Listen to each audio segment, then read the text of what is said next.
Hello, thank you for joining us for another episode of Hijrah Talk. I'm your host, Timothy Caldis. Joining us today is Dr. Dalia Abdelhady.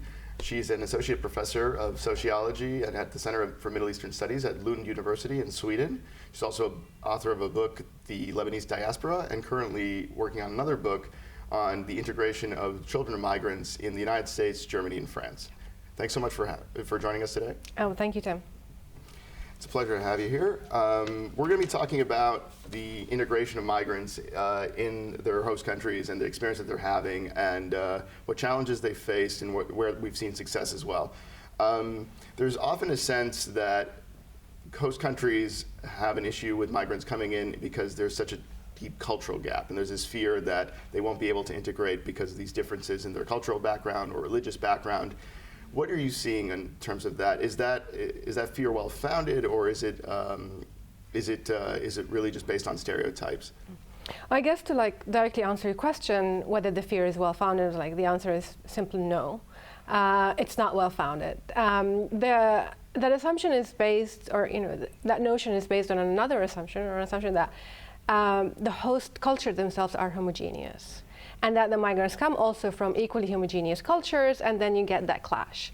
And we know that in today's world, there's no such thing as a homogeneous culture, whether it's in the host society or the migrants themselves.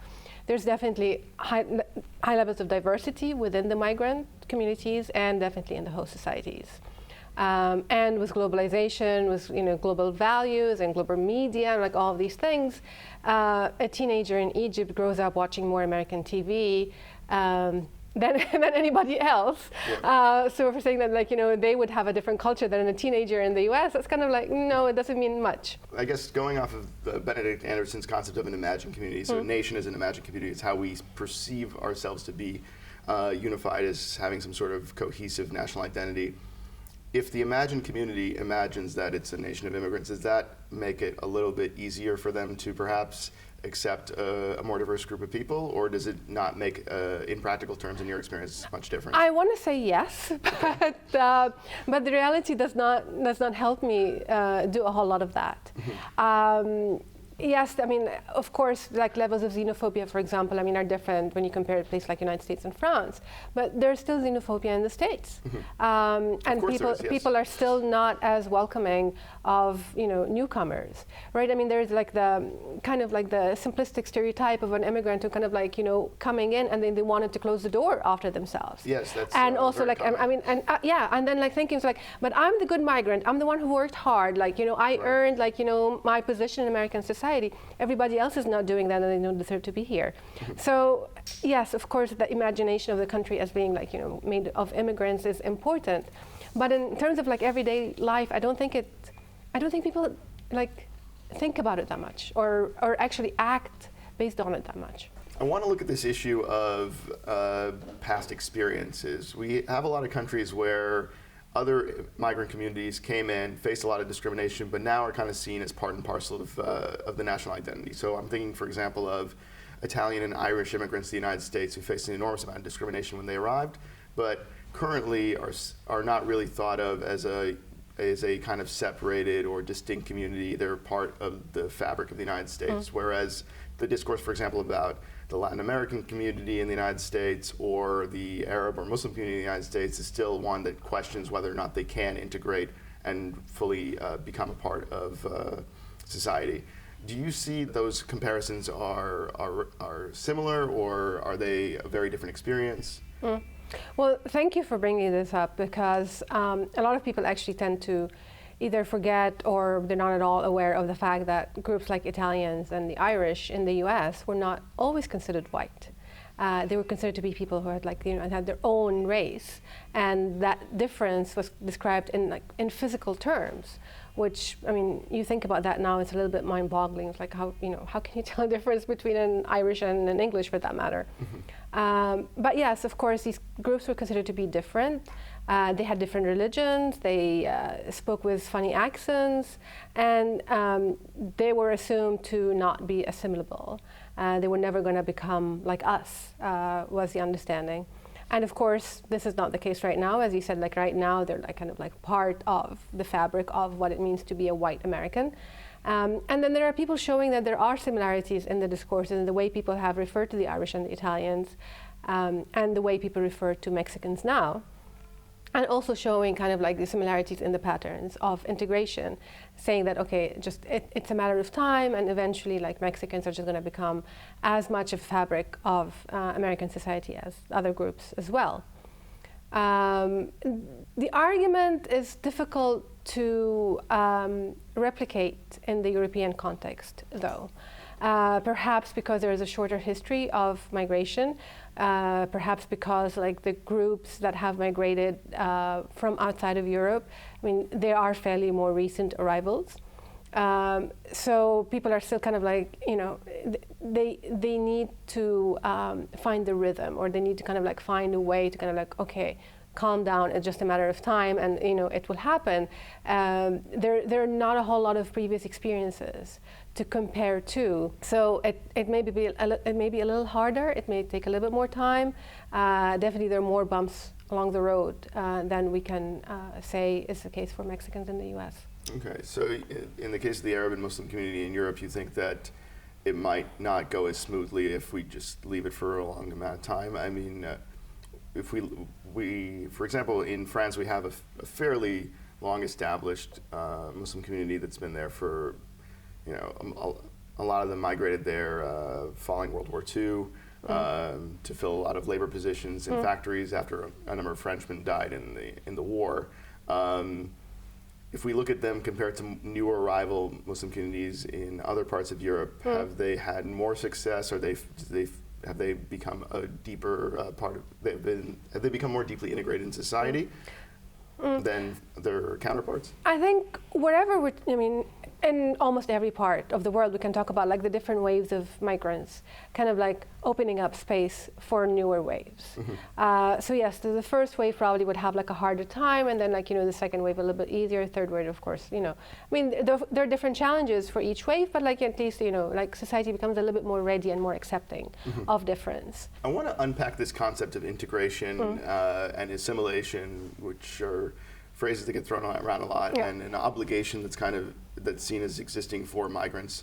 To what extent is it a reasonable expectation that migrants take on the cultural norms of the society that they're moving to, and to what extent should that society see it as reasonable that they would also bring their own heritage and their own cultural norms with them, and perhaps create some sort of cocktail based on their experience? What do you think about that? Okay, it is very important to kind of like unpack the concept of integration and assimilation, associated concept of assimilation, because they're very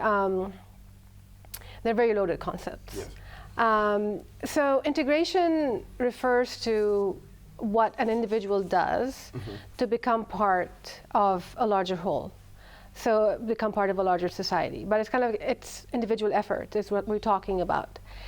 And this is kind of like, it is unfair to assume that an individual will come to a new society and independently, individually, be able to just like become of the larger whole. Well, what about like the rest of society? What about, you know, state policies, culture norms that already exist, openness of the community itself? I mean, it's not a one-person effort, and it's definitely it's not a one-way process. And this is what is missing from arguments about integration. A person can try. You know, when a person arrives to a new country, right, the first things that they want to do, I mean, they move because people move because they want to build a new life. And how do you build a new life? You want to get a job, you want to get an education, you want to get a house, you want to have a life, right? And these are the things that we mean when we say like having a life. Yep. Well, you can do all of these things and still not be considered integrated into the society. Because without the rest of society accepting you, and I mean, I don't want to say the cliche, welcome you, it's like, you know, but just like, as long as they don't see you as part of that larger society, you'll never be integrated. So it's definitely, so there's something missing from what we're talking about when we talk about integration.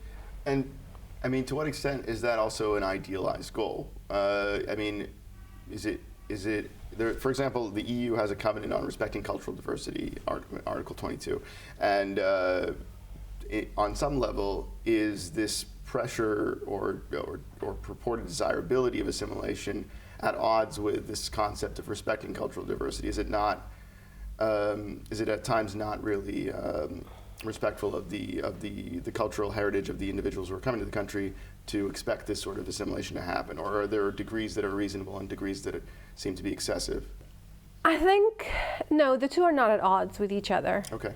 You can respect cultural diversity, you can try to work towards preserving multiculturalism, different cultures, different aspects of cultures, celebrate even cultural diversity in various ways, and do that without challenging or without undoing, for lack of a better term, integration. And actually the two of them go hand in hand in very nice ways. And I'll give you an example from Sweden. So Sweden has long ago recognized the fact that it's actually by preserving mother tongue among migrant communities, they actually integrate better. Okay. So they have a policy where children of non-Swedish parents who speak any language other than Swedish at home, they have a right to getting not a full education, but kind of like getting some kind of instruction during the school day in the mother tongue language because they want to help preserve it. And they find that when they do that, the students actually learn Swedish better, they perform better in school. So they're doing it to kind of facilitate integration, but at the same time they're also working towards preserving the mother tongue, which is an important part of culture. So the two of them go hand in hand in many different ways. That's very interesting. That's very much at odds with a lot of the discourse of insisting that migrants speak the local language, and that they're worried that second and third generation children of migrants continue to use the native language instead, and so this is a very different approach, which is interesting to hear about. I didn't know about that. Yeah, I mean, there is definitely a huge gap between the reality, the facts, and what people think is happening. So take a place like the United States, where like there is this fear of Spanish becoming taking over English as the dominant language in the States. Well, but the numbers actually do not support that fear at all. I mean, among Mexicans or Spanish-speaking communities, by the second generation, the children of people who migrate, I mean, the loss of Spanish as a language is depressing. And by the third generation, it completely disappears. So what we're having actually is we're having a huge loss. I mean, especially in a world where we know that multilingual skills are very marketable and very important for the global economy. And yet we're not doing anything to foster that among people who should have a very easy time speaking multiple languages. I want to come back to this question of whether or not different religions in migrant communities creates a unique challenge that might be more difficult to overcome. Do we see differences in the experiences of different Muslim communities in Europe? So for example, you have Arab Muslims, North African Muslims in France, but you also have Turks, you have Lebanese. Are they all experiencing similar types of challenges, or does their national origin play a role in how they come to find a place in society? Yeah. So yes, as I mentioned, when talking about integration, we have to understand it's just not a one-person process. So it's not just up to an individual or individual community, for that matter, to manage the situation, manage the process. Sure. There are a number of factors that are important to to pay attention to and understand. They have a very important role to play. Religion is just one of these many factors. Skills, labor market positioning, history is also very important. So different countries have different, are implicated in each other's histories in different ways. So talking about a place like France, Algerians have a very different experience when it comes to integration, challenges of integration, compared to Turks, for example. The history of colonialism here has a very important role. And we can talk about also experience of Turkish migrants specifically as having very different outcomes, integration experiences in different countries in Europe. And that's because labor market conditions in these countries, educational systems in these countries, social welfare policies are very different. That kind of allowing them, both host society and migrant communities, to navigate the process of integration in different ways. And then you brought up the example also of Arab Americans. And we can talk about the experience or the differences between Arabs in the US, Arab migrant communities, communities in the US, and Arab migrants in a place like France, for example, or anywhere else in Europe. Before we get to that, though, I wanted to ask you, so you're saying the Turks, for example, in Europe have different experiences in different countries. Could you give us a couple of examples of those differences? Of course. So Turks in Germany, which is the closest they come to kind of like to a post-colonial context, where Germany has much closer ties to Turkey. The history of migration is a lot longer, and also the history of segregation and discrimination also is kind of like a little bit more extreme. So Turks in Germany are definitely experience more, or you can see definitely more stronger levels of segregation, and perhaps lack of integration than you would see in a place like France, where they're actually among one of the more successful groups when it comes to integration. Their labor market outcomes are very high, and their education outcomes are considerably okay. So same group, very different outcomes, and you can also think about Turks in Sweden or the Netherlands, also very different experiences from Germany, where again more successful rates or higher rates of entrepreneurship and labor market integration in general, language acquisition also, especially in a place like Sweden compared to a place like Germany. So the same group has very different experiences based on the context, and this is I think academics have actually explained that to us really well, and using the Turks, because it's like one group that you can find in a number of European countries, and you can find like very different experiences. So kind of like showing that context matters, and we can't ignore context, policies, conditions, willingness to receive migrants from the process of integration. Something that we've been discussing previously on Hijrah Talk is the economic contribution of migrants and how they've actually done a lot to contribute to the economies in their host countries, as well as remitting back to their countries of origin.